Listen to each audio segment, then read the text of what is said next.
মায়ানমারে জাতিসংঘের সাহায্য নিয়ে বাংলাদেশে একটা করিডোর দেওয়ার কথা যে গুজবটা উঠেছে, আমি দ্ব্যর্থহীনভাবে বলে দিচ্ছি, করিডোর নিয়ে আমাদের সঙ্গে কথা হয় নাই এবং কারোর সঙ্গে কথা হবে না।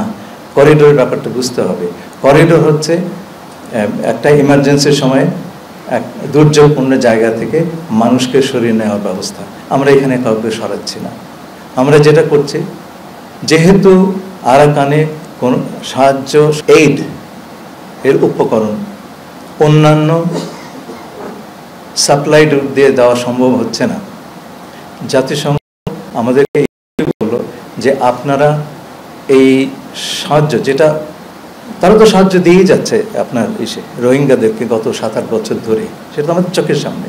তারা বললে এর কিছুটা দূরে বর্ডার, আপনারা এইটুকু জায়গাতে আমাদের সাহায্য করবেন যাতে আমরা ওপারে নিয়ে যেতে পারি।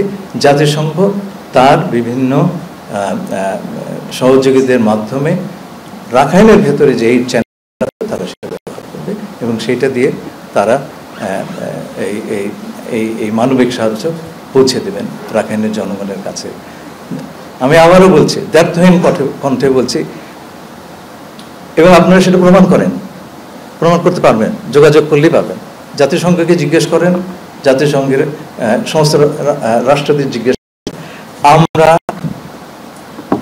করিডোর নিয়ে কারোর সঙ্গে কোনো ধরনের কথা বলি নাই এবং আমরা বলবো না। আরাকানের যে অবস্থা তাতে করিডোরের কোনো প্রয়োজন নাই।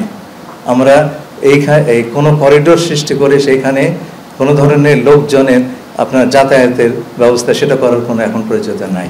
যে প্রয়োজনীয়তা আছে সেটা হচ্ছে সেখানে ত্রাণ সম্ভার পৌঁছে দেওয়া। আপনারা জানেন মায়ানমারে ভূমিকম্প হলো, আমরা কিন্তু তাদের রিকোয়েস্টের বা আবেদনের অপেক্ষা করি নাই, আমরা পাঠিয়ে দিয়েছি ত্রাণ। এটাও সেই ধরনের একটা মানবিক অবস্থা এবং আমাদের ধারণা এই কাজটি করতে পারলে সেইখানকার এবং আমরা সেই অবস্থাতে রোহিঙ্গাদের প্রত্যাবাসন নিয়ে আলোচনা করতে পারব। যদি আরাকানের অবস্থা যতদিন অস্থিতিশীল থাকবে ততদিন আমরা প্রত্যাবাসনের কথা বলতেই পারবো না। আর প্রত্যাবাসনের কথা যদি নাই বলতে পারি তাহলে তো প্রত্যাবাসন কৌশল নিয়েও কোনো কথা বলতে পারবো না। সুতরাং প্রত্যাবাসন কৌশলের যে প্রিরিকুইজিট, পূর্ব শর্ত, আমরা সেখানে আসি নাই। অনেকে বলেছেন করিডোরে নিয়ে আপনারা কথা বলছেন, কারোর সঙ্গে আলাপ করেন নাই।